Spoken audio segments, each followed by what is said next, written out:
السلام علیکم فرینڈز۔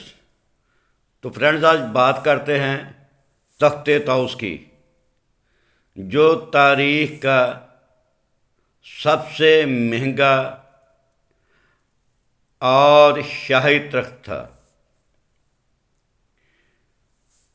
1628 میں مغل بادشاہ شاہ جہاں، جس نے تاج محل جیسا عجوبہ تعمیر کروایا تھا، یہ وہی تاج محل جس کے بارے میں معروف شاعر سہل دیانوی نے کہا تھا، ایک شہنشاہ نے لے کر دولت کا سہارا، اڑایا ہے ہم غریبوں کی محبت کا مذاق۔ تو یہ وہی بادشاہ تھے مغل شاہ جہاں،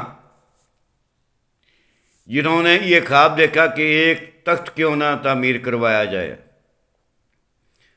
انہوں نے اس شاہی تخت کی تعمیر کے لیے پوری سلطنت کے سونار اور جواہرات کے ماہر اور فنکار اکٹھے کیے۔ اس تخت کو بنانے میں تقریباً 7 سال کی شب و روز کی محنت شامل تھی،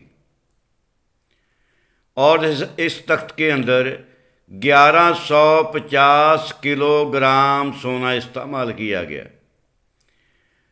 اور 350 کلو گرام جو ہیرے تھے، زمرد، یاقوت، نیلم، موتی وغیرہ جڑے گئے اس میں، جن کا وزن 350 کلو گرام تھا۔ تو شہنشاہ اپنی ذہنی تسکین کے لیے کبھی کبھی اس تخت کے اوپر بیٹھ جاتے تھے، جس کو دیکھ کر ان کی عوام سہم جاتی تھی، جھلک ان کی اتنی زبردست ہوتی تھی۔ اور اس تخت کے پیچھے 2 مور بنوائے گئے تھے، اسی لیے اس تخت کو تخت طاؤس کہا جاتا ہے۔ پھر یوں ہوا کہ 111 سال کے بعد، یعنی 1739 میں،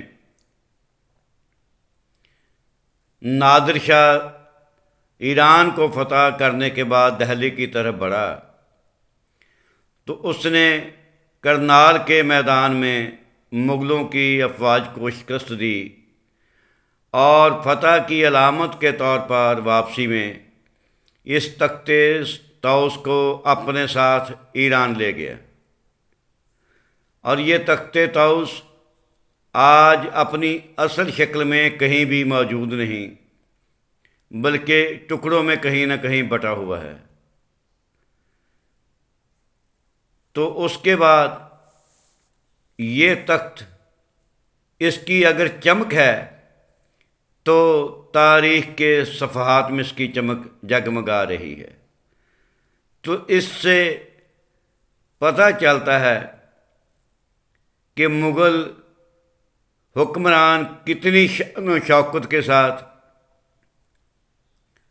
فرما روائی کرتے رہے۔ اور اس سے ایک بات اور بھی ہمیں پتہ چلتی ہے کہ یہ تخت طاؤس ایک دولت، طاقت، غرور، تکبر اور انجام کی مکمل داستان تھی، اور جس میں تکبر اور غرور آ جائے، ایسی عظمت کو پھر زوال آ جاتا ہے۔ وہ جو کسی نے کہا ہے نا کہ ہر کمال راز زوال، ہر کمال کو بالآخر زوال ہے۔ تو دوستو، یہ میری ویڈیو پسند ہے تو اس کو دوستوں کے ساتھ شیئر کیجئے گا، اور میرے چینل کو بھی سبسکرائب کر دیں۔ تھینک یو، اللہ حافظ۔